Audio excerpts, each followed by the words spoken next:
you're drawn here to ClickFunnels, it's highly likely that you are one of the 1% crazies. Welcome home. How many of you feel trapped at times by negative emotion and you feel this spiral where you're going down and you're like focused on the fear? Anyone struggle with that? How many of you want to flip that into being focused, turning that fear into faith so that you can focus on what you desire and let go of what you don't? I know you're thinking it in your minds, right? Of course we all want that. And you probably have clients that want that as well. I am Penny Wilson. I am a hypnotherapist that does not believe in the traditional ideas of hypnotherapy because of my own personal past of being manipulated and feeling controlled. The last few years, I got out of a marriage, and my third divorce actually, where I felt there was a lot of narcissistic behaviors. And I felt like I wasn't equal in my marriage. I felt like I couldn't pursue my dreams.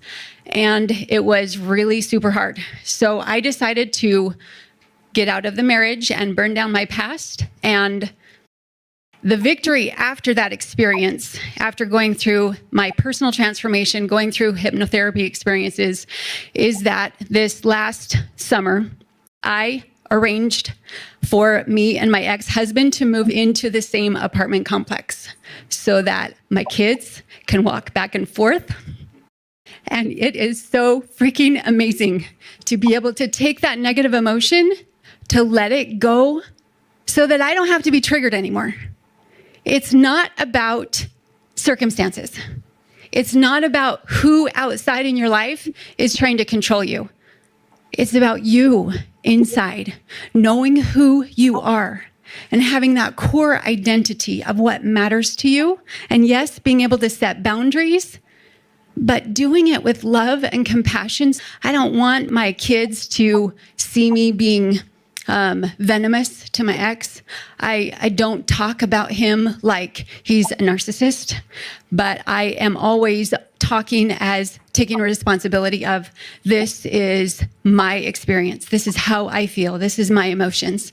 So one of the reasons why I was able to transform so completely, I feel, is because I had an amazing experience when my kids were young. I went through this whole Mom-Zilla stage, and I had lots of negative emotion and trapped by anger and being triggered all the time.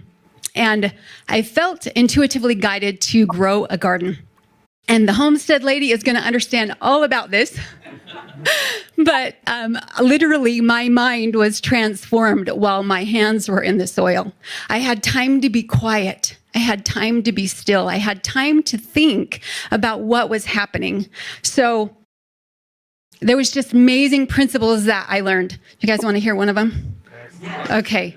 I'll try to keep it short. This is my favorite one. It's called the parable of the peas. So have you guys ever considered what is truth? I'm a philosopher, right? What is truth? Well, can any of us answer that question? So I was growing peas in my garden, and by the third year, I actually got it right to where the pea towers were 7 feet tall. There was 2 different ones. And one day I was learning a lot. I was homeschool mom at the time and learning a ton. And I went out to harvest peas for the day, and my niece had come to visit me, and she was over on the other side and I was on this side, and I could look over there and I could see, hey, there's some peas down there that you can't see. And then she said that to me. She's like, oh yeah, there's some peas right there that you can't see. So we're looking for green pea pods in the green pea tower. And how do you see that? So it was an amazing way for me. My mind literally opened up. I used to be so closed-minded. I was right. I needed to be right. I wanted to be right. But when that experience happened, it shifted my mind into think, you know what? I don't see everything. She can see what I can't see. And yes, I can see some things that she can't see. So this whole pea tower became this amazing panoramic picture of truth, where I can realize that each of us in life have a perspective. I can see and value your perspective. I can even value my perspective, which is something I used to struggle with a ton. I didn't value my own opinion, strange as that was. But there is an amazing way that principles and paradigms can transform the way that we think. So that is what I am doing now. But I'm teaching these principles and paradigms that help you to open up your awareness, to literally question your assumptions, to look at the way that the default paradigms that you have when you grew up. Why do I think that way? Why do I treat people that way? How do I see the world? Why do I see the world the way that I do? Just as a quick definition of what paradigms are, have you guys ever heard the word paradigm? Someone was like, wait, you're just saying that like that's normal. So paradigms are like as if your glasses are purple. Imagine you have purple glasses on, right? And you're looking out at the world and you see that the world, there's purple snow and there's purple trees and well, it's not the actual snow or the trees that are purple, but your lenses of your glasses are purple.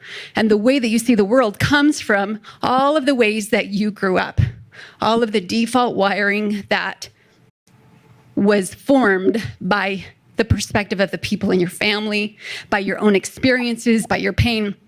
So that's some of the things that I'm teaching in my 5-day challenge. So I would love if anyone else wants to collaborate, and I'm looking to be able to collaborate with communities, that this would be a win-win, that you would have joy in sharing my 5-day challenge with your community. I truly do have a vision of changing the world. I love to work with mothers because I know they are the center of the home, and the center of the home is the center of society. And when we can change mothers in the home, we can change the world.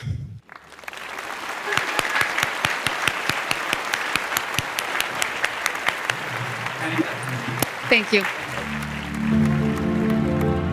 Here's to the crazy ones. The misfits. The rebels. The troublemakers. The round pegs in the square holes. The ones who see things differently. They're not fond of rules. And they have no respect for the status quo. You can quote them, Disagree with them. Glorify or vilify them. About the only thing you can't do is ignore them. because they change things. They push the human race forward.